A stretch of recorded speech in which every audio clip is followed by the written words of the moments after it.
phone, and I was in tears. And in the end, she did take the report. She told me that she would have done something differently. This is the front desk at my local police station, and I'm reporting a sexual assault. I made an official complaint about her and her process of me, which resulted in me having a meeting with the detective inspector of my local police station, which resulted in him asking me what I wanted. And I said, I've delivered training to police before. I've worked with women involved in prostitution and violence against women and girls, and that your staff need training. So I offered to write and deliver a training package to the staff, which I did. Keeping on the white taxi that's coming out emergingly. To 11 different teams of police officers. You know, which included engagement skills. You know, dealing with. So again, you're somebody that now keeping on the black car that's coming up the road. There's no particular grudge you're holding. This is you genuinely just saying that this has disturbed you. What these recent events? It's not like you've been a lifelong police hater or anything.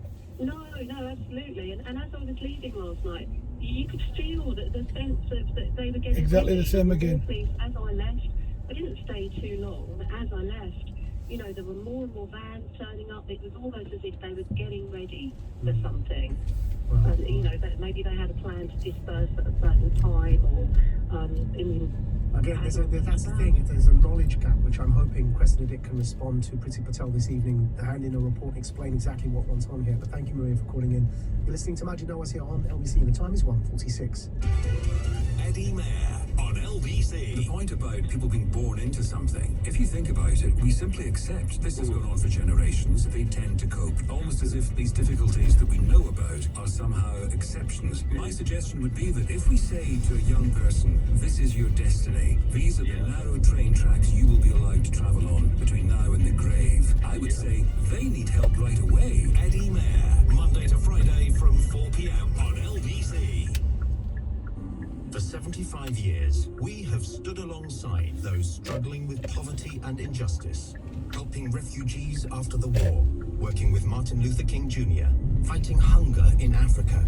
But now we're facing our biggest challenges yet, COVID and climate change. So once again, we stand together, empowering every person to be their own change. Search Christian Aid, I Am Change, and be the change the world needs. At Vodafone, we understand the power of connections, like those children make in their brains every day. Every time a child learns something new, a new connection is made. But to make those connections, children need to be connected. That's why we're donating thousands of 4G dongles and asking you to donate unwanted smartphones and tablets. Search Vodafone Tech Appeal today and help a child connect and learn. Vodafone. Keep connecting. For info and terms, visit vodafone.co.uk/techappeal. We've bid farewell to the average working day and waved goodbye to the average delivery. So, say hello to filling up on surprises. With a versatile cargo space you can easily fit in some, you've got to be kidding, and 2 whole Euro pallets. The new Caddy Cargo isn't your average van, so you're ready to deal with a very unaverage future. The new Caddy Cargo, for whatever comes next. Volkswagen Commercial Vehicles. When your tenants have a burst pipe, superheroes crashing through the wall isn't going to help anyone. With Direct Line Landlord Emergency added to your policy, we're on it to send a rather super plumber in 4 hours and guarantee they'll use the doorbell. We can also assemble locksmiths, glaziers, electricians and drainage engineers. Search Direct Line Landlord Emergency. We're on it. Direct Line. Residential properties, optional add-on up to 1,500 per caller. Extreme weather conditions may extend response time. Underwritten by UK Insurance Limited. Hello, Specsavers here. We know being able to see and hear keeps you connected to your world and the people you love, especially during lockdown. And eye tests can help detect a range of underlying health conditions too. So we're letting you know our stores remain open, with current guidance allowing you to leave your home for eye and hearing tests. We have all the necessary measures in place to keep you and our colleagues safe, in line with government and NHS advice. We're open to care for you. Find out more at specsavers.co.uk. Here at Vauxhall, our offers are really stacking up. From the 5th to the 14th of March, we're giving you £1,000 off selected new Vauxhall cars and vans, including the dynamic Corsa, new Crossland, and award-winning Vivaro. a stack of other great offers. Search the Vauxhall event, and you'll be left feeling totally on top.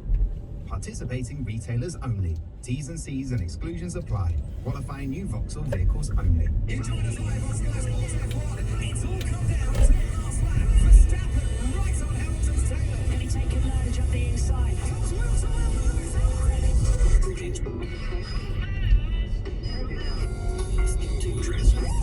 Believe what I've just seen. Incredible stuff. That was unmissable. Don't miss it. It's only live once. Upgrade to Sky Sports F1 for just £18 extra a month. See sky.com/F1 for details. Sky TV required. Further terms apply. You buy a treadmill, it has a mind of its own. Speed 10, 15, 14. Sadly, we can't help you run any faster. But when you pay with a Visa debit or credit card and the seller won't refund you, you can still get your money back, which you can use to buy a new treadmill, one that respects Keep your an eye on the bus. flexibility. Incline 30 degrees. Warm-up complete. Search Visa. How you pay matters. To find out more. Refunds are not guaranteed. Your statutory rights are not affected. Contact your bank to discuss your options. It's wise to let him go. This is Keep an eye on how he comes out.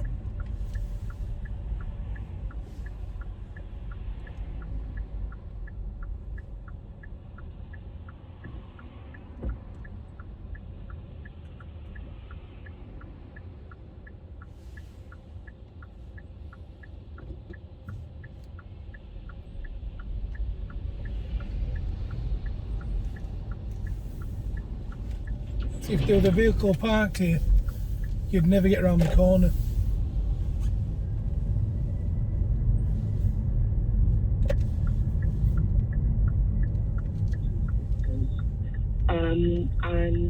The first thing I'd like to say, I doubt very much whether the family of the recent murder victim are listening to the radio.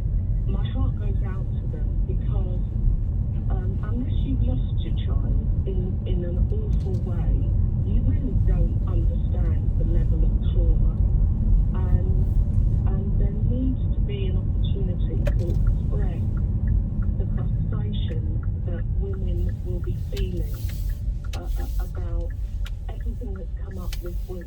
I mean, this has been a hell of a week for women in particular, how they're viewed, how they're treated, how they're spoken about, how we live in fear in the workplace, just walking at night. And I was really interested in the point that you made about how is our attitude towards the police currently changing because of the way that they're behaving. It's in public knowledge that our two girls, photographs were taken of them, their dead bodies, by members of the police. And I just, if I can frame the circumstances of how we found that out. Please. Our girls were murdered. We live in Ramsgate. We travelled down to London to try and sort out the funeral arrangements because they were going to be rested at Golders Green Creme. And most of our family have been cremated there. So a friend had put us up, and our liaison officer phoned us up and said, look, the IOPC would like to come and see you, and so would another member of the Met. And I said, look, I don't need apologies. I know they're looking into things. And the person we were speaking to said, no, you really do need to meet with them in person. So I was feeling very anxious. I thought, what are we gonna hear now? What is going on? And my husband said to me on the morning, he said, Mina, what on earth could we be told that could be worse than what we've just gone through? And they came to see us, and to hear that there's been a breach of the kind of silent contract that Come back we to your have side. in our police force, that they are there to protect us, that they are being supervised. It broke me in a way that I can't get over. So Wilhelmina, just for I think it's important for procedural reasons that I clarify. So these are allegations you're making that it's been alleged, though I clearly, I believe what you're saying on a personal level, but just to clarify that the allegation is that police took photos of your two daughters after their death in a way that was disrespectful. Yes, and it wasn't part of the forensic procedure. This was, but I'm not saying all the police are terrible, because it was another police person that phoned the right line and told on the colleagues that they witnessed doing that. So, go ahead. So just on the allegations here, the breakdown in trust that this can lead to, and the broader theme of trust even after last night's events. You did mention at the beginning of your conversation that even if the family of Sarah Everard aren't listening, you understand how that feels. If they were listening, and if women that attended the vigil, for example, last night are listening, what messages do you think, or let's be more precise, what actions and messages would need to emanate from police to try and rebuild some of that trust, in particular with regards to the fact that Cressida Dick, the head of the Metropolitan Police, is due to submit a report to the Home Secretary by today. What is it that you'd like to see for trust to be rebuilt? Stop covering up. Stop using the phrase lessons will be learned. They just keep on making the same keeping on people like that over and over again. And what they do as an institution is they turn in on themselves and they become defensive.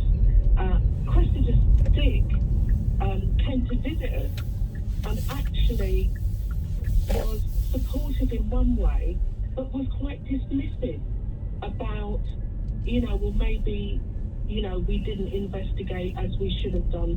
But, when two women go missing after a night out, we'd be out all the time. Excuse me, the context, a 45-year-old and a 27-year-old who says that they're on their way home and they haven't arrived. Give me a break. Give me a break. I am acutely aware that in your case, it would be a double whammy of disrespect from a race relations perspective as well as a gender relations perspective. With the allegations. Try and do it in one go, and if you can't, you wait in the middle. That's why I'm actually happy to speak to you and glad you called, because there are those analogies growing up with keep it on the bus situation, and the old, I constantly refer to them as the bad old days of racism in this country, and I hope they never come back, but I fear that all just your speed for the speed limit for some reason, but those days, and drawing an analogy to how trust broke down then with community relations. I've said in my introduction that it takes a couple of generations at least to repair that trust. Do you agree with that, Marina? Yeah, it does. It does, because there are, I'm part of the generation where, when I was a teenager, black boys would be picked up and taken into a police station for nothing at all, and would be beaten up and let go. And that was a common, that was a common way of being. It's why I refer to them as the bad old days of racism. I want to acknowledge that we've made great progress with regards to police, race relations and communities since those bad old days. It's not to say that progress hasn't been made, but it is important, Wilhelmina, for us to remember those days, because lessons can be learned from those memories to make sure that we don't do those things again and fall into those situations again. Do you know Cressida Dick said during the Black Lives Matter and in relation to the missing persons with the girl, and she said this on television, she said there is no racism in the Met Police. Yeah. She actually said that. It's on the screen. This, in particular with what you've said had happened to your two daughters after their death, with the disrespectful photographing, that of course would disturb you incredibly. Wilhelmina, thank you so much for calling in. We've got to move to the news now, but it's been an absolute honour to speak to you. And for those of you still trying to get through on this topic, don't go anywhere. We will be continuing to talk about this, but in the context of the Labour Party, as announced by the Shadow Justice Secretary David Lammy now, saying that they will be opposing the government's new policing bill that will be set to be debated Monday and Tuesday.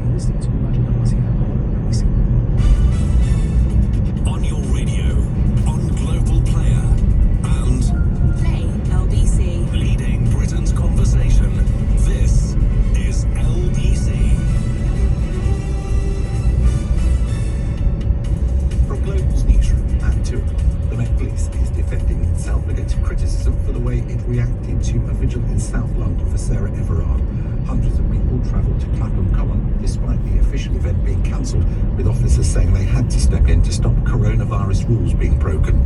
4 people were arrested, including Patsy Stevenson, who's pictured in many papers today, apparently being pinned to the ground by officers. She told Swarbrick on Sunday on LBC the system needs to change to take women out of danger. Educate people on how we can make women feel safe and just free to do what they want to do and live a normal life, because there's so many things that we are unable to do without fear.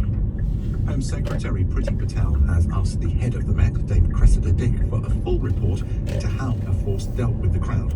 Safeguarding Minister Victoria Atkins told Swarbrick on Sunday on LBC she too wants more details on what exactly happened. The majority of them had a peaceful experience. Now, the scenes that we've seen later on in the day and the evening are very upsetting. I take it very seriously. The Home Secretary takes it very seriously.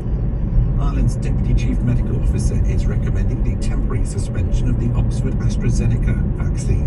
There have been some reports of blood clots in vaccinated people in Norway. The drug firm has previously said data shows no evidence of an increased risk following the jab. The Foreign Secretary has called for the latest legal case against Nazanin Zaghari-Ratcliffe in Iran to be called off. She'll hear about a verdict on a charge of propaganda against the system within a week after a court hearing earlier. The British-Iranian woman has just completed a jail term for spying in Iran, something she's always denied. 3 people have been arrested after a George Floyd mural was damaged in Manchester. Officers were called to Stevenson Square in the early hours of this morning.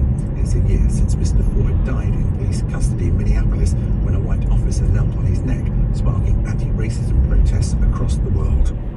Pilot events are being lined up to trial the return of crowds to big events. The FA Cup final is among them. If it's successful, it could be the start of getting back into stadiums, theatres and other venues this summer. It's understood the government's aiming to have 20,000 people at Wembley in May. The weather cloud and rain spreading across much of the country this afternoon with a high of 10. From Global's newsroom, I'm Tim Humphrey.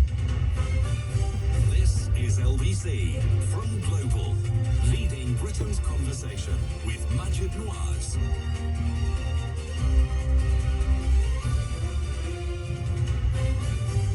Good afternoon. It's Majid Nawaz here on LBC, leading Britain's conversation for the regular weekend show. David Lammy, Shadow Justice Secretary and a colleague here on LBC for Saturdays, has announced that Labour will vote against the government's new policing bill, claiming it imposes disproportionate controls on the right to protest. As Labour finally found their mojo, finally found their spine. That's the debate for this hour.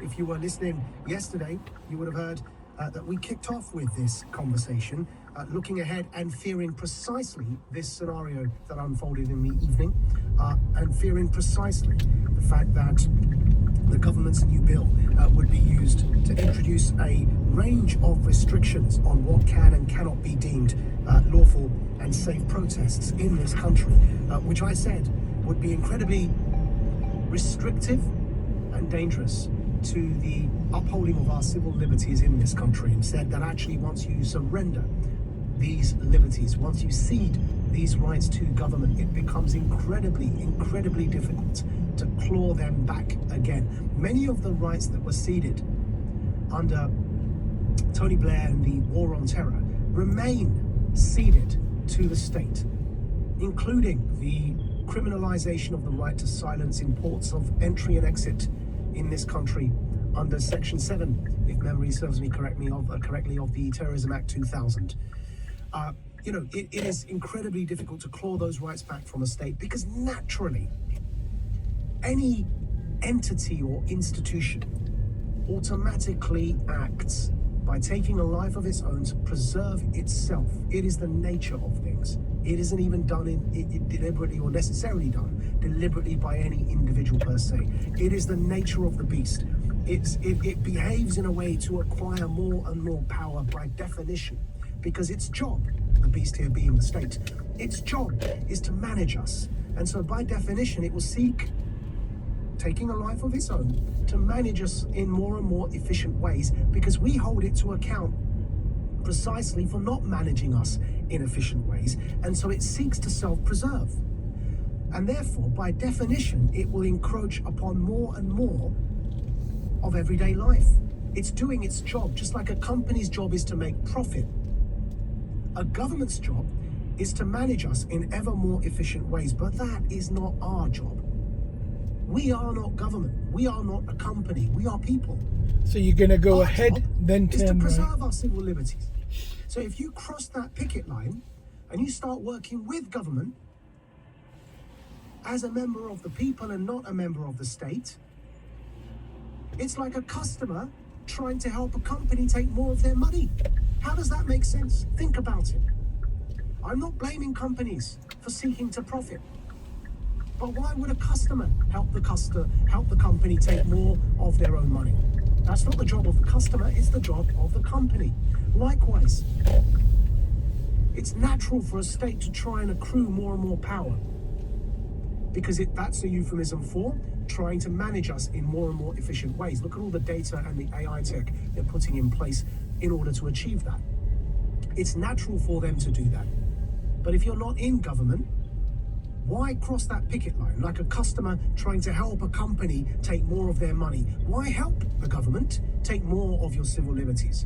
And that, through that analogy, I hope, explains the stances I've taken over the course of the last year vis-a-vis our civil liberties and the encroachment that I fear has been coming and I believe is finally here. And so I take heart and am relieved that after a period of initial confusion, including Diane Abbott on social media saying that Labour were initially going to abstain, again, like a customer abstaining from objection that a company may be overcharging you, doesn't make sense. Even abstention in that situation, if you're the customer and they're taking more of your money than they should, you should be saying no. So why were Labour going to abstain? Well, thankfully, Shadow Justice Secretary David Lammy has now come out and said, no, actually, we will be opposing this. We will be opposing the government's new policing bill, and we will be voting against it. Now, that is important, primarily because it feels to me like the Labour Party are finding their spine, regaining their mojo as the party of opposition. It's meant to be Her Majesty's opposition. It's not meant to cross that picket line and prop up all of these measures. So it's good for that reason, because a healthy democracy relies on a healthy opposition that is bolshy, that questions and scrutinizes and neither fears nor favors government. That's good for democracy. It's good for government. Because again, back to the efficiency point, even government that wants to be more and more efficient in organizing and managing our affairs wants to do it in a way that is best. And the only way you can find out the way to manage our affairs in the best possible manner is if you're open to scrutiny and transparency, because that's how you correct your mistakes. So it's good for everybody that Her Majesty's opposition in the form of the Labour Party are finding their mojo and deciding to oppose this new policing bill. But it's good for us as people. Why? Because as I said yesterday, the police crime sentencing and courts bill that the Home Office published last Tuesday, that is set to be debated Monday and Tuesday this week, in other words tomorrow and the day after tomorrow, contains a number of worrying measures. Let's start with this. Point 1A and B. Point 1A is the Public Order Act 1986 had initially granted police powers to restrict demonstrations in cases of serious disruption. Now that's fine, you know. Okay. Let's go back to 30. There's been mistakes made since 1986, but it's relatively been there and fine, you know. But this new measure will, you know, whereas before it was serious public disorder, serious damage to property, or serious disruption to life of the community, that was granting the police powers to prevent all of those things happening at demonstrations. This new measure adds to it, point 1A and B, adds to it noise and impact. So now, if this were to pass, police could disrupt a protest if there's noise, too much noise, or if it's having impact. And as I said yesterday, isn't that the purpose of a demonstration? To have impact? Why else would you be demonstrating if not to have impact? And so if this bill passed, one can imagine The only kind of demonstration that would be allowed is the kind of demonstration that wouldn't have any impact. In other words, it wouldn't be a demonstration. Really absurd. The point of protesting is to be heard. So that's one of the reasons I think this bill was particularly dangerous. The other one is the following point too, that according to the 1986 Public Order Act, again, if the public knowingly disobeyed the police's guidance on where to stand, where to protest, where to shout, where to be silent, how to do it, if you knowingly disobeyed, you could have been found in breach. But this new bill wanted to change that to ought to have known. In other words, back to what happened last night. If you ought to have known that the police would have restricted your presence there, then you could have been found in breach. Whereas prior to this, again, you could have claimed ignorance if you didn't know and you just exercised what you believed was your right to protest. So that's, again, shifting the burden onto the protester. Dangerous, because ought to have known, the Metropolitan Police could then argue down the line, if this bill were to pass, look, 4 months ago, we put up a tweet that you ought to have read that said we weren't going to cooperate with this demonstration, so why were you there? You know, ought to have known becomes very, very subjective. A third point, the kind of demonstrations that this new bill will seek to restrict, you know, prior to that, it was addressing assemblies and processions, right? Plural people, more than one person. But again, this new bill will seek to narrow the definition of a demonstration to one person. So that one person protest will now also, if this bill were to pass, be prohibited, or have the police would have the ability to prohibit them. Again, perhaps an irritation caused by keeping in the black car, campaigner who stood outside the Fiesta during the Brexit or the Hyundai. So perhaps you're going to move off in irritation 3, of 2, there you are. rebellions, planned rebellions of one.